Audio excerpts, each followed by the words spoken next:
What's up, YouTube? It's 1 a.m. Last video I put up was about a half hour long, I guess. Same day, 8/26/2012. This is more video geared back towards Sparkington and those of you that have Arnold Chiari, syringomyelia, factor 2 blood disease, or what's the, let me get the scientific name here. I do have it written down, not that doesn't mean I can pronounce it. How about I show you it? That's how good I write. Prothrombin.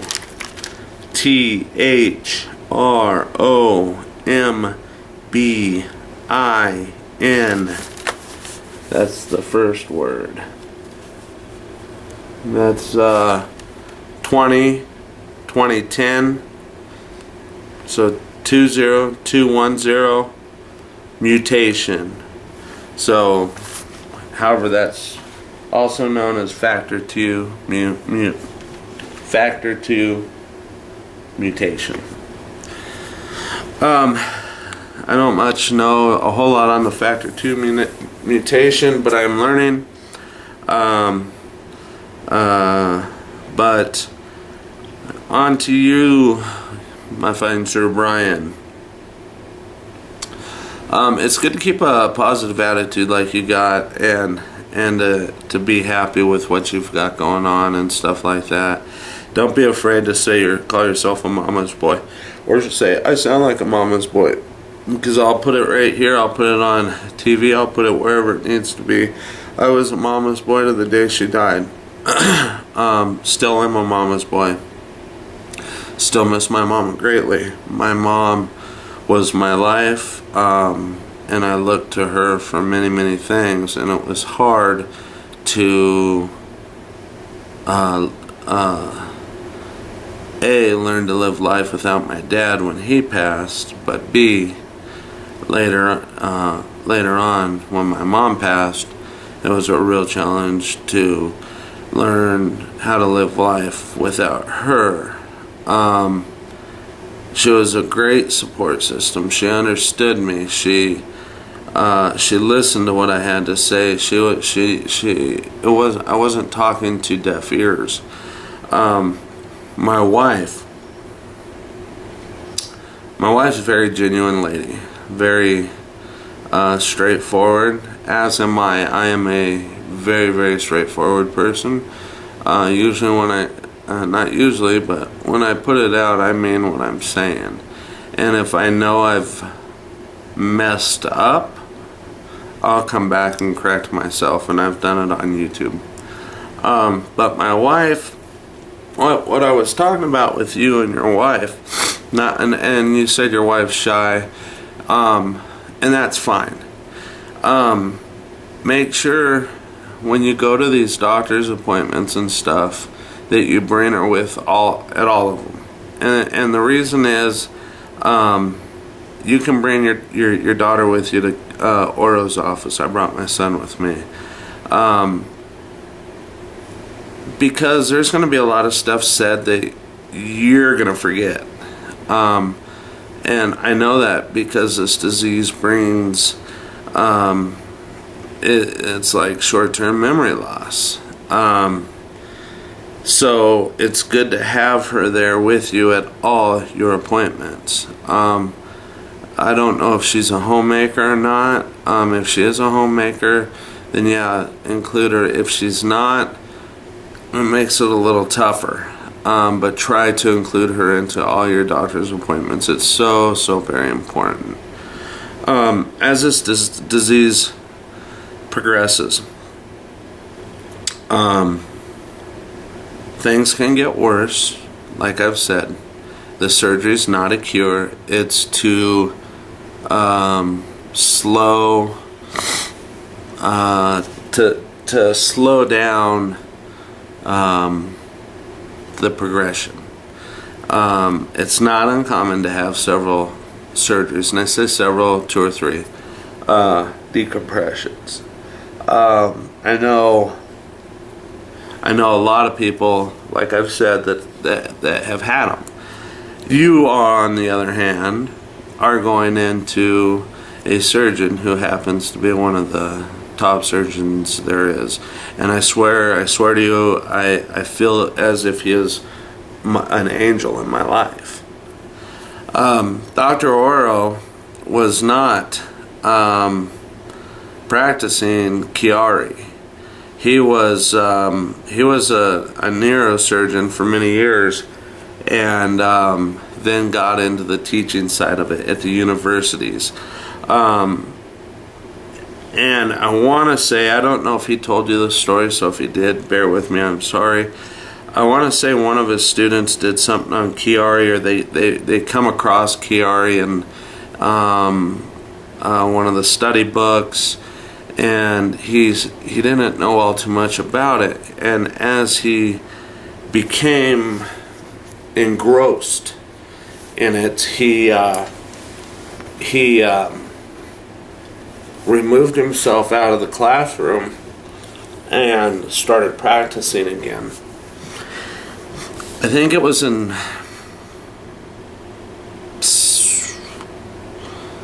South Carolina. Okay, South Carolina, somewhere over in that vast area. He used to practice over there. And I know somebody didn't like how he did it, or what he did, or how he did the surgery. For every 1,000 people that say Dr. Oro is great, you got that one guy that's gonna beg to differ. Nobody will agree with you 100 points. It's like your doctor for your growing issues when you were young. She, like you said, she's the best of the best, but for every 10 of you guys that say that, there's going to be somebody that just bashes the shit out of her. And that's kind of what happened to Dr. Oro. He did get slapped on the wrist. I want to say he got his right to operate even suspended for a little while, because there was some lawsuits and shit like that. He then moved to Colorado. He has a young child.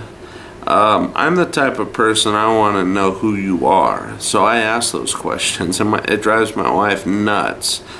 But he does. He has a younger child. Let's say in the 10-year-old age. And also, not too long ago, he was involved in a very, very nasty mountain bike, downhill mountain biking wreck. Broke his hip, hurt him bad. Bad to the point they didn't know if he was going to be able to return to Chiari. Thank you, Lord, he has been able to. Kimberly Sexton, that's one of his helpers. What can you say about that one? This woman, and I'm sure you've talked to her and got to know her, she is so genuine that it's unreal. I mean, beside being not bad on the eyes, she is a beautiful woman to talk to. She has a knack about her to calm your nerves and help you get through the rough time. She helped me out a lot, and when my wife calls, my wife does all my medical stuff. I don't do my medical stuff, none of it. She controls all my medical stuff. She carries a power of attorney, signs all my paperwork. She's got my interest in her hands. And that's because I don't think at this point with this disease and stuff that, not that I can't make a sound call, but it's better for somebody that understands what they heard the next day. I can go sit at the doctor's office today and forget tomorrow whatever was even said. It'll be real cut up, real blotchy. So, I have to cross my legs. So, you know, that's my wife. I tend to bounce around a lot. You know, I don't know why I do that, and I think it's, again, part of this disease. I do want to shoot you my number and talk to you. I'm not offended by the herbal approach one bit. I know it's easier to get the herbal approach for Chiari there. Many people I talk to that are in the New Jersey area where it is not legal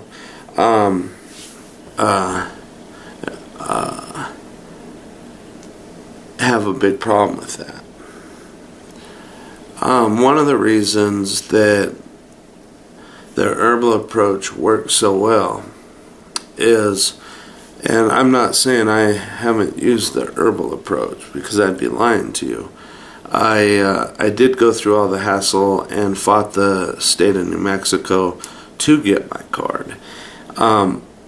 Now, the only thing that hangs me up is making the 4-hour commute from where I live to Albuquerque to see the 2 doctors, to pay the $300 to one doctor and like $200 to the other, get my card, and then drive the 4 hours back.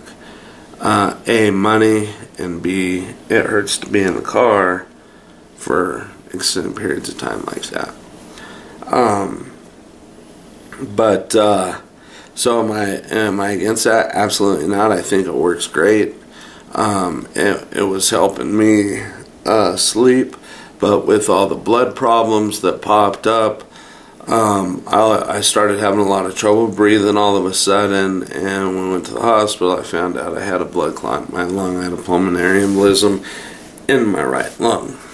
That scared the shit out of me. That scared me bad. That spun me into a depression and stuff that you wouldn't believe, because you hear pulmonary embolism, and that's associated with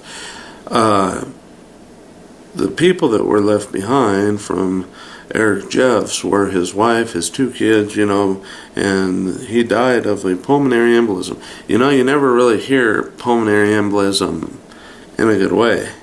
So that scared me. I was really, really scared, and I really, really wanted my mom at that point to talk to. I am fairly religious. I shouldn't say fairly.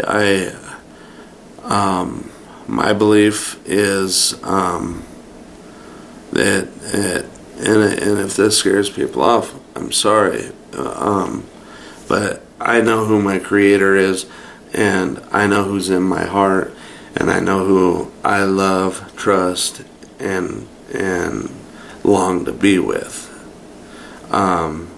And my kids and my wife, if you're to ask them who their father is, it's not going to be me. So, like I said, I'm a religious person. I believe that I had a saying that was on my Facebook that said, God, something along the lines of God only gives his worst problems to his strongest soldiers, or something like that. And that really made a lot of sense to me, because a lot of the people that suffer with nasty diseases, any disease of any kind, it's a disease is a disease. Those people are always seem to be a little bit more headstrong type people, at least to me. And unless they're wallowing in self-pity. I try not to wallow in self-pity. I do wallow in self-pity. I do get on a soapbox. I do cry about myself. I do put those videos on YouTube. But I try not to. I'm not perfect. Nobody's perfect.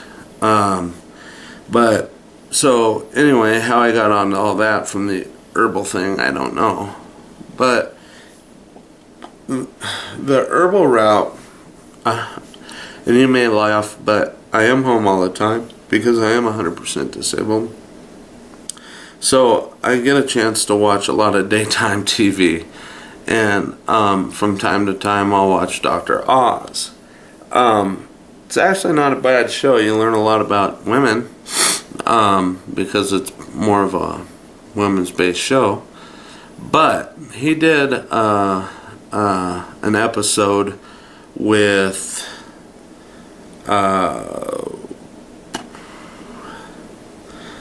now I can't remember the guy's name. There's a guy that used to have a talk show. He's black, he's bald, not Arsenio, and he's got MS. Can't remember his name, but anyway, he's a loud voice for MS due to the fact that the herbal approach helps so well with MS. So Dr. Oz did a breakdown on this, and after he did a breakdown on how MS, or how the THC, when inhaled, comes from the lungs to the bloodstream and moves to the brain that way, but the other way that it absorbs to the brain, the biggest hit, the biggest rush, the biggest way it helps is it is absorbed into the spinal fluid. And as the spinal fluid moves up your spine and into your head, that's why it helps all the nerves and stuff. That's why you get that calm, numbing effect. People with syrinxes like myself, especially with it so severe, do very, very well with that, because as it moves up through the spinal fluid and on its journey into the brain, it's hitting all those nerves that the syrinxes tore up and fucked up and made so bad. So yeah, I think it's great. I think it's an excellent way to do it. But I don't, because of all the blood stuff I got going on right now. Some of these doctors that I'm seeing are very, very, very anti-THC. And to the point, if they find it in a blood test, they will quit seeing you. Which is absolute bullshit. But they don't care if you have a card or not. They will not see you no more. And so I don't want to screw any of that up right now. That's one reason that it probably helps you so much. And I don't know if you knew that, and you probably did, because you said you like to look up stuff and read and be on top of things. I don't want you to, I don't want your loved ones, being in your wife, your mom, your family, friends, to think, in your video you were saying they're all going, do it, just do it, go get the surgery, do it. Don't let them think that this is a cure. It may really help you and you never ever have a problem. Thank you, God. Please let that happen for Brian. But there's not very many people that ride in that boat. I would say that there's very, very few people. It's probably a lonely boat ride. One I would love to be on. I wouldn't care how long I'd be, but I would much rather be there. I don't think I would be as bad as I am if I wasn't suffering from all the syrinx pain. I would give anything to quit taking all these pills. Oh, anything. But I can't. It's either I take the pills or I will kill myself. And that sounds real bold, but I've been there. I've had the gun in my mouth. health. And I have to take the pills. When I was taking the herbal approach, I had almost cut out all of my evening pills. Not my morning, because when I wake up, it's rough. Now, see, THC just knocks my ass out. And I know there's different ways and varieties and strains and this and that. I am just very sensitive to it. So, I can't be one of these guys that can smoke it throughout the day. I would just lay on the couch and sleep all the time. The nice thing about it is that I have a fairly decent acquaintance friend that has Chiari, that lives just outside of Aurora, that came and visited with me in the hospital because I was scared coming up there. And he took time out of his day to see me. He does the herbal approach. He has been able to cut out all his meds. And he, of course, has his card. And he buys the lollipops.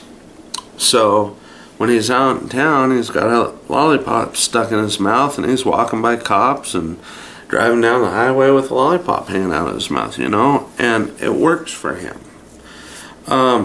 You were saying you were worried, about driving and this and that after the surgery.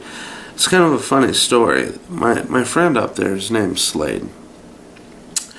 Slade got out of surgery, and it was snowing. And when he was released from the hospital, it had been snowing. And they got him in the car, and his wife pulled out, slid a little bit. He made his wife stop. He got in the driver's seat and drove himself home. It's like my airplane ride home. It's not going to be that bad. And you're going to have the high after the surgery that is wonderful. Like I said, after the surgery, and that's all opened, everything just, it's like a whole brand new you. And then after 8 months, you're going to kind of plateau. And then at about the year mark, you're going to drop a little bit, And some of the stuff will come back a little, and this and that, but you're still going to be way better than you did going in. I'm way better than I went going in. With the Chiari. I was scheduled for an emergency surgery December 2nd. They called me, Dr. Oro's office. I had an MRI done of my spinal cord, and to see how things were doing. And I get a call that says you need to be in surgery December 2nd. Let me start another half here. I'm going to move on to part 2.